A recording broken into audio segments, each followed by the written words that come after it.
friends, today I'm gonna talk about my statistics for 2018. So I just really love putting all of my books on a spreadsheet throughout the year. I use Brock's spreadsheet, and I'm gonna leave a link to his channel, his Twitter, and the 2019 spreadsheet in the description, so definitely check it all out. I just love using it. I think this was the third time? I don't know. I just know that I love it, and I honestly at this point wouldn't know how to live my life and do my reading without this amazing spreadsheet. And today I just thought I'll show you some statistics for my reading in 2018. I just always love doing these videos and just looking back at it, and I'm just gonna get into it. As always, I want to start this statistics video with looking at Goodreads. I said this before, I don't use Goodreads for any of my statistics, but I just love using it to compare the last couple of years with each other. And so now we're looking at the pages on Goodreads. Now, Goodreads never has the right amount of pages. So this is definitely not 100% accurate, but I just like that we can kind of compare the years. And as you can tell, I was not able to beat 2017, and I don't think I'll ever be able to beat 2017, but I still read an amazing amount of pages this year, and I honestly just cannot believe it. It's just really, every time I'm like, what, I don't know. Just reading over 20,000, even over 10,000 pages is already amazing, but just everything over 20,000 pages, it just still blows my mind that I'm able to read that much. So I'm just so incredibly happy to just see this, to see that this is my second strongest year. Now let's look at the actual amount of pages that I have read, that I put down in my spreadsheet. Now, this is also not 100% accurate, as you know, ebooks, I don't really know how many pages the book would have, but I definitely always put in my actual number of physical pages that I have read, and Goodreads sometimes has that messed up too, so this is definitely more accurate than Goodreads. And as you can tell, I read a little bit less than Goodreads says, except for if you add DNF pages. And as I am quite the frequent DNFer, I definitely like to add these. So overall, I read 26,166 pages in 2018, and I just can't believe it. It's just amazing to me. I don't know. Now let's talk about the genres that I read, and I'm very happy to report that again this year fantasy was by far the biggest genre that I read. Last year contemporary was very close to fantasy, and while I still have a deep appreciation for contemporary, and I really realized how much I love contemporary throughout the last year, I still love fantasy with my entire heart.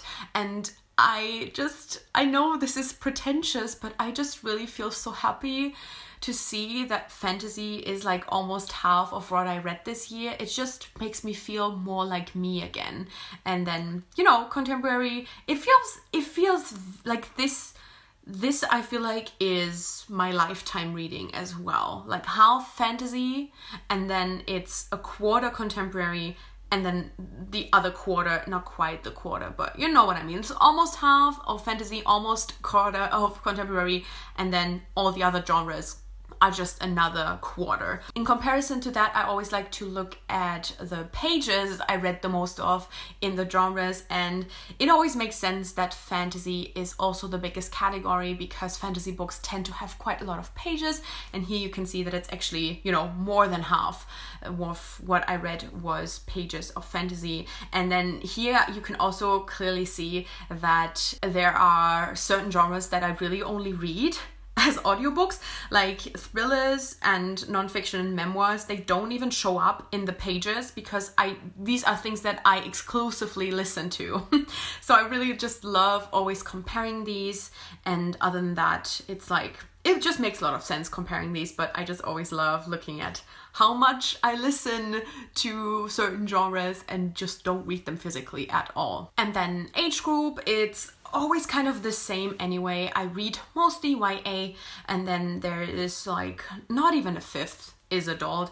And then last year I had a little bit of new adult. I didn't read any new adult at all this year, but I read a little bit of middle grade, which I didn't have last year. So that is very interesting and very great to see. I don't want to like actively read more middle grade, but I definitely just want to be more open to middle grade in general, because what I read of middle grade this year was fantastic. So now let's look at the format. So first off, physical versus digital. Once again, digital was the much bigger part than physical, which has a lot to do with audiobooks as well. I feel like 2 years ago, this was almost half and half. Like on the one hand, I want to go back to that because I just want to read more physical books, especially because I now own so many physical books that are on my TBR. But at the same time, I also know that this comes a lot from audiobooks, not just from ebooks. So maybe I don't know, just a little bit more physical next year would be great. And so here's the actual kind of rundown of the formats. Here you can very clearly see, you know, just the biggest chunks are ebooks, but there are quite a lot of audiobooks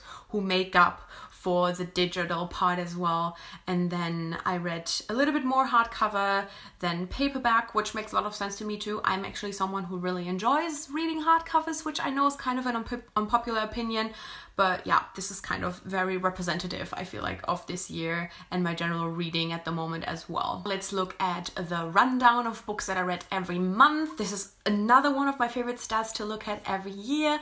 I actually read 109 books total in 2018. I didn't even mention that. And you can tell August was the biggest month. The month with Booktubeathon in it is always my biggest month. It has been like that for the last couple of years, and I just love that. And this is also often the month that I will have off, so it just makes a lot of sense that the Booktubeathon months are like the biggest months. But I think this is the first time where it's really a huge difference compared to the other months. The only thing that kind of came close-ish was November, which is very surprising to me. I know November was good because I read a lot of pages, I feel like, but I honestly kind of didn't realize that book-wise, November was my second strongest month this year. Really had no idea. Other than that, I feel like it's equal-ish.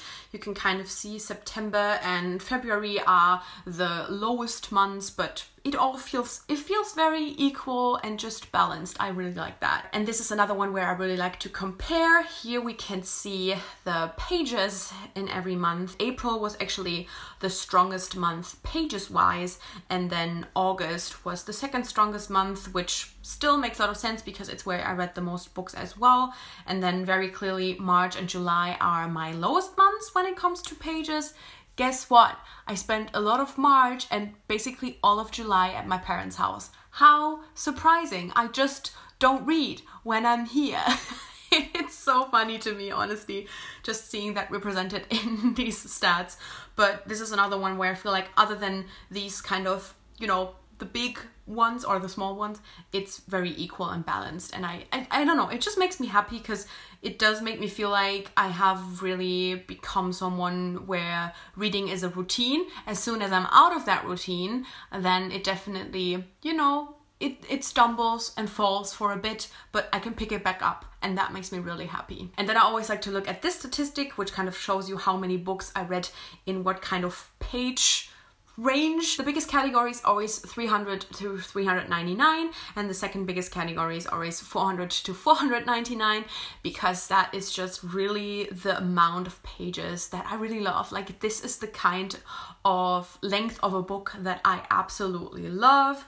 And then this time around, you can tell I didn't read as much novellas and short stories. Honestly, most of these under 100 pages are the Ghosts of the Shadow Market stories, because I all put them in separately. So I really didn't read a lot of the short fiction that I usually tend to read. And then everything kind of looks very normal and good and okay for me. And then we have the gender of the main character, which I'm kind of sad that I didn't really read a book with a main character that was non-binary. I should definitely make sure that I read more books with non-binary characters in 2019, but I already have a couple of ones ones on my like anticipated releases and everything. So let's hope that I can manage to do that next year. But yeah, mostly it's female main characters because that's just who I really love reading about, and I just love identifying with characters. And then also had a really big chunk of ensemble cast. And then unsurprisingly, here is author gender. Very, very, very, very clearly most of what I read is female authors, and I ain't mad about it. I'm honestly waiting for the year where not a single male author shows up in these statistics, and honestly that year is gonna be a fucking great year. I also really, really love looking at where the books that I read are kind of from. It just makes me happy to see that a quarter of what I read this year were arcs. I'm so lucky, I'm so blessed. I get accepted for so many arcs on Edelweiss. It's honestly still unbelievable to me. And then also seeing that half of what I read is library books, considering that I live in Germany where we really rarely have English books available in a library. The only reason this is so huge is because I live in Berlin, which is a very international city, and they do have a bigger variety of English books in the library, and they have Overdrive. That is the only reason. I'm so incredibly thankful for having had this library in my life for the past 2 years. It's just incredible to me how much this has influenced my reading. Seeing that, it makes me so happy. At the same time, it makes me very sad because I'm gonna move and I won't be in Berlin anymore and I will lose access to that library. I honestly, just seeing that, I realize how much that is gonna influence my reading. This is just, it's very humbling as well. I know I buy a lot of books, but just seeing how much I read, that's actually something that I didn't pay for. Like, yeah, damn. And then the star ratings are making me so happy as well this year. I had so many 4-star reads. Last year I had a lot of 3-star reads because I was just experiencing the library for the first time and just got really excited about all of the things that I could now read for free, that I could listen to, and there were just a lot of average things in there that just really weren't for me, but that I was just excited that they were available to me. But this year I think I really kind of went back to really listening to my gut. DNFing more is one of the reasons why this is looking that good. If I had continued more books that I thought about DNFing, I would not have this kind of rating statistic at all. So it's working, and just seeing that makes me very happy. And yeah, this is one of those statistics that I look at and I'm just like, I had an amazing reading year. And then quickly, before we're all gonna get bored, here's just my series as well. So first off, let's look at series versus standalone. I am always happy if this kind of stays in the around half and half area, and that is perfectly fine for me. I just read a lot more standalone now than I used to do, just because I read a lot of contemporary, and so that is definitely something that I had to kind of come to terms with, because I used to be this huge series binger and I still really love doing that. It's just that I read a lot of books that are not part of a series now, and so as long as it kind of stays in the half and half, I'm fine. And then as far as series go, I think it's very interesting to look at this statistic where you can see that most of the series that I kind of read this year, like this is every series that I read one book from. It could have been the final book, it could have been the first book, you know, it could have been all of the books. Like, it's just, if I read one of the books in a series, then it shows up in this statistic. A fourth is series DNF'd, makes a lot of sense. Sometimes I just realize I'm not interested anymore. And then a lot of series that I'm caught up on because I read a lot of new releases.